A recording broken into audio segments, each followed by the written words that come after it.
Hello viewers Odisha job update study channel को आपको स्वागत। आज आम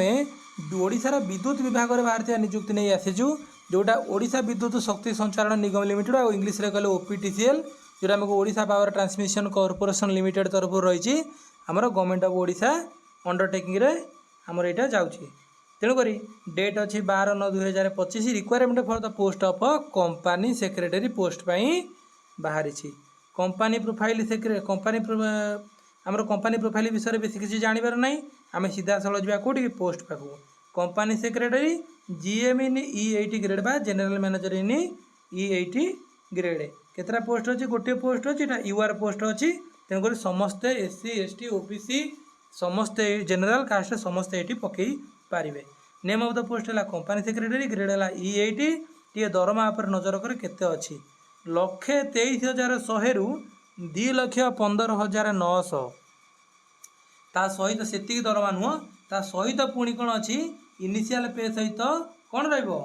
बेसिक पे सहित अलाउंसेस रो benefit applicable such as DA HR सब किसी मेडिकल अलाउंसेस मंथली एवरियंस अरे रिएम्बर्समेंट मेडिकल फैसिलिटी सब तो रहा सहित दरमाटा मिले बहुत अधिक मिल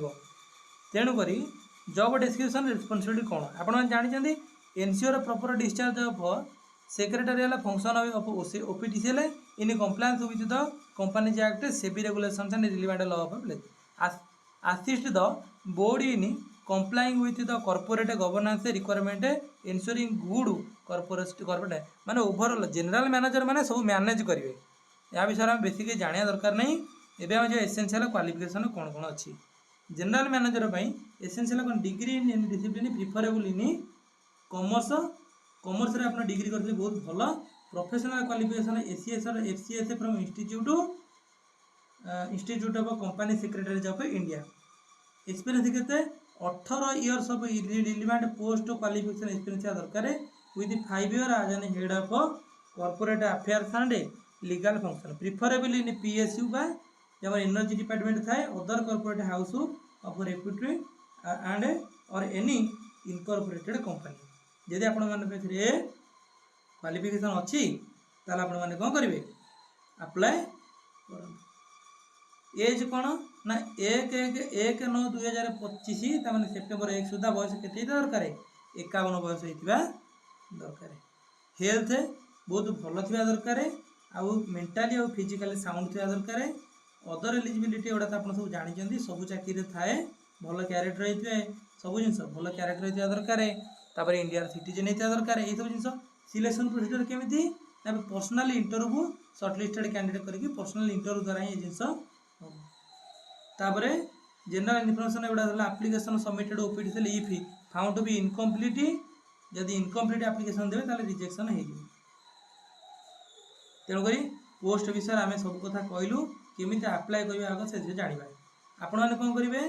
आपड़ चेकलिस्ट अनुसार सब डॉक्यूमेंट को आप रखिए ताको एनवल्व पूरे स्पीड पोस्ट करदे कौ अकाउंट यहाँ आपड़ कौन लगे स्पीड पोस्ट उपर लफाफा उपर यहाँ को मेंशन करदे ताकू यही एड्रेस आप कौन करेंगे सेंड करदे जोटा कि 14/10/2025 5 PM सुधा पहुँची जावा नियति इंपोर्टेंट इनफॉरमेशन है चेकलिस्ट आसला आप सब डॉक्यूमेंट सब कौन करेंगे आपण पूरेबे इंपोर्टेंट डेट लास्ट डेट है 14/10/2025 14/10/2025 सुधा आपंकर डॉक्यूमेंट आसिक पहुँची जावा दरकार एवं एप्लिकेशन फॉर्मेट रहा ओपीटीसीएल ये आप फोटो अटैच करदे ये पोस्ट अप्लाई कहीं अप्लाई कर डेट टाइम सब डिटेल्स आप फिलअप करदे एज भी आप देखिए क्रोम रे कैलकुलेटर जाए देखिए प्रेजेंट एड्रेस लिखिदेवे परमानेंट एड्रेस सोशल कैटेगरी लिखिदेवे एड्रेस आप लिखिदेवे तापर mobile number landline number mobile number देदेवे ईमेल आईडी देदेवे ता सहित आपनकर जो क्वालिफिकेशन रहा आप केबे कौन पास करथिले सब डिटेल्स आप लिखिदेवे क्वालिफिकेशन को लिखिकी शेष आपनकर एक्सपीरियंस विषय लिखिए आपड़ ये एक्सपीरियंस विषय डिटेल्स फिलअप करदे तापर आप येस और नो लिखिदेवे आपनकर सिविल क्रिमिनल जो आप केस चलती लिखिए इफ येस फॉर डिटेल्स आप देवे तापर ये आपनकर डिक्लेरेशन सब चाकरी आप डिक्लेरेशन देखा जाए मुझे जहाँ दूसरी सब ठीक अच्छी आप सिग्नेचर मारदेवे डेट पकईदे प्लेस पकईदे तापर लफा भितर बंद करके जमी कहते आपने सेमती आप्लाय करेंगे वीडियो देखिथार बहुत बहुत धन्यवाद आपण दिनटी शुभ हो जो मैंने रिक्वेस्ट क्वालिफिकेशन को मीट कर